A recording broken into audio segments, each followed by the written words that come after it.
జనగామ జిల్లాలో మరొక వివాదం చోటు చేసుకుంది. జిల్లా కలెక్టర్ సందీప్ కుమార్ జూ ఇటీవలే కాంట్రాక్ట్ ప్రతిపాదిత 14 టెక్నికల్ అసిస్టెంట్ ఒక మల్టీ టాస్కింగ్ సాఫ్ట్ పోస్టులకు నోటిఫికేషన్ విడుదల చేయగా దాదాపు 300 మంది అభ్యర్థుల్లో 101 మందిని షార్ట్ లిస్ట్ చేశారు. అయితే అర్ధరాత్రి సమయంలో అభ్యర్థులకు ఫోన్లు చేసి మరుసటి రోజు ఉదయం సర్టిఫికేట్ వెరిఫికేషన్ కు హాజరు కావాలని సమాచారం ఇచ్చారు. కానీ కార్యాలయానికి వచ్చిన అభ్యర్థులకు ముందస్తు సమాచారం లేకుండానే అకస్మాత్తుగా పరీక్ష నిర్వహించడం, అందులో కూడా 101 మందిలో కేవలం 89 మందిని అనుమతించడం వివాదానికి దారితీసింది.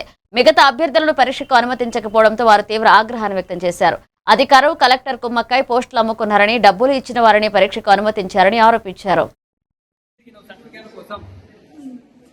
ఎగ్జామ్ గురించి మాకు ఇన్ఫర్మేషన్ ఇవ్వలేదు. మళ్ళీ అందులో సెలెక్ట్ అయిన వాళ్ళకి మెసేజ్ కాల్స్ వచ్చాయి. మా నైట్ 10-7కి వచ్చిందండి.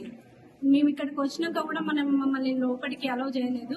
ఎందుకు అలౌ చేయలేదంటే ఒక 1 మినిట్ ఆగండి, మిమ్మల్ని కూడా అలౌ చేస్తానని 1 మినిట్లో డెసిషన్ తీసేసుకున్నారు. మిమ్మల్ని వద్దు అని చెప్పారు. మేము గెస్టెడ్ సైడ్ సర్టిఫికేట్ 2 పోస్టులకు అప్లై చేసినామండి. 2 పోస్టులకు అప్లై చేసినప్పుడు గెస్టెడ్ సైడ్ పెడితే వాళ్ళు ఇంతవరకే పెట్టిండ్రు. మళ్ళీ ఏంటమ్మా అని అడిగిండ్రు.